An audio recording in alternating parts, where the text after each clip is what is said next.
Today I am proving once and for all that you don't need to thin your paint. Okay, listen, I am fully aware that you don't want to cake up your miniature in paint so it loses all the details. So it makes sense to use water to make it smooth. But there is something even more important. Now, to prove this to you, I'll paint this beautiful miniature from Kingdom Death that I deeply care about without using any water at all. So let's grab the wet palette, except I cannot use it because there is water. So let's use a piece of glass instead. To make the matters worse, I cannot use a glass with water to clean my brushes.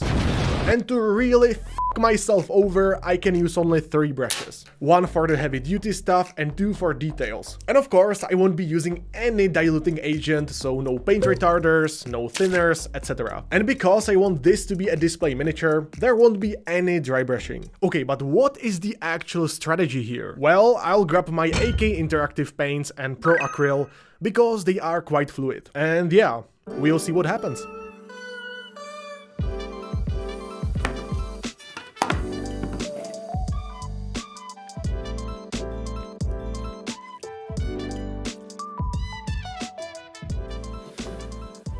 So, as you'll see, I started with the most difficult part, which is the skin tone. I quickly realized that this heavy-duty brush is pretty useless. Even after switching to my precision brush without any water at all, I find it hard to get a nice, even layer. This is also because the paint has been sitting on the palette for a few minutes already. And even though the progress is slow, the first few layers are not too bad. And with this newfound confidence, I go on and paint some reflections. With that, however, things have turned for the worse.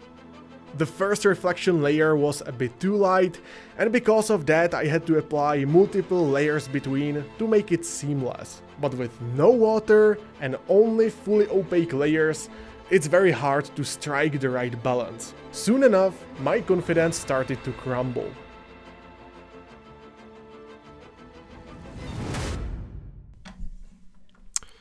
Okay, I seriously didn't know what I expected, but it wasn't this. Unfortunately, I created this really ugly texture on the thigh, which I definitely cannot leave there, so I'll have to come up with something else. But before that, I gotta strip this part. And if you are wondering how do you strip just a part of a miniature, that is actually very easy. Just dip your brush into some IPA and start rubbing it on that part. If you feel particularly gangsta, you can use stabbing motion with your brush, like the ice cold killer that you are. But be careful, all of this might damage your brush, so use the one that you don't care about.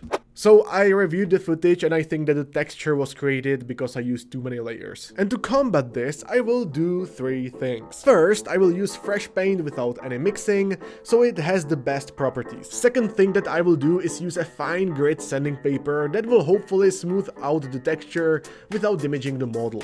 And finally, brush licking. Okay, Jesus Christ, don't fucking do that. One time I licked a certain red paint and my mouth started to itch like a motherfucker. So do as I say and not as I do. But anyway, with the miniature thighs stripped and the palette ready, it's time for another attempt. The start was actually pretty similar. So I base coat the skin part with beige red. It took 2 well-spread thick layers for a proper coverage. And yes, you can use thick layers. But that's the thing. You have to spread them. These days everyone will tell you to thin your paints, and to an extent they are right, but there is absolutely nothing wrong going a bit thicker as long as you spread your layer. It's also important to not interrupt the paint as it dries, since that's what creates unwanted texture. In a case that I'll have to strip the miniature again, I wanna know early on, so you'll see me tackle the most important part first, which is the face. Now, because the face is very small, I use very small amount of paint, which is even more important since we can't thin the paint.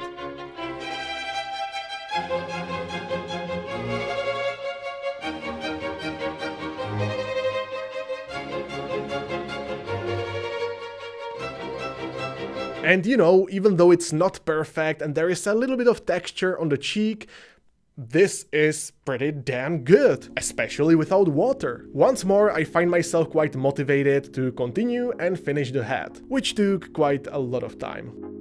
Still very happy with what I painted so far, I went ahead to paint the base. Now you might think, why don't I continue with the mini itself? To be honest, I had to take a break because I had to be very precise to finish the hat. With the base, however, I don't have to worry too much since creating a bit of texture is not a problem.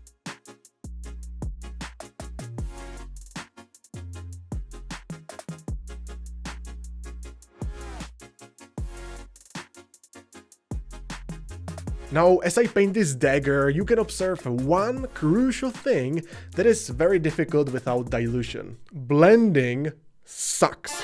Usually when you paint a gradient, you depend on the transparency of your paint. But then again, in this case, all the layers are fully opaque, and painting a smooth transition requires more layers, which also means more texture. The same thing happens with the skin tones, but because the contrast isn't so high, I don't have to apply too many layers. Despite that, there appears to be some texture on the shoulder, which means that I have to carefully sand it down.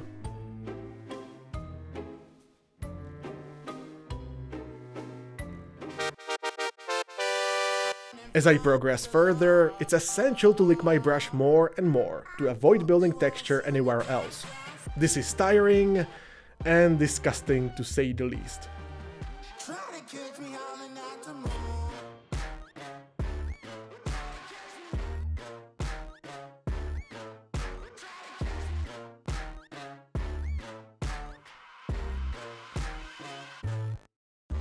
Okay, I'm almost done with this, which is great because it has been like 12 hours of painting, and all that is left are some accessories around her neck and the thighs. At this point, I don't think that I would call this like a display piece, so it's pretty much just a tabletop miniature, which I painted for 12 hours.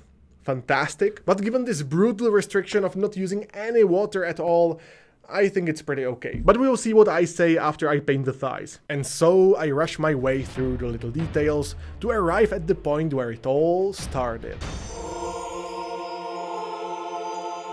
My strategy here didn't change too much, to be honest. I paint the main reflection with quite a light color, which will be difficult to blend. However, even here I make sure to uphold the most important rule, which is spread the layer. Because of that, and because of the fact that I let the layers fully dry before I paint on top, I mitigate any unwanted texture as much as I can. I also allowed myself to mix the colors to blend the two layers, and it actually worked. Well, somewhat. I had to actually repeat this process multiple times because I felt like I lost the intensity of the paint. And because I had to repeat it multiple times, going back and forth between highlights and midtones, some texture was guaranteed to appear. The same thing was done for her butt cheeks, which you can also see on the Patreon, by the way. And after a total of 15 hours, this is the result.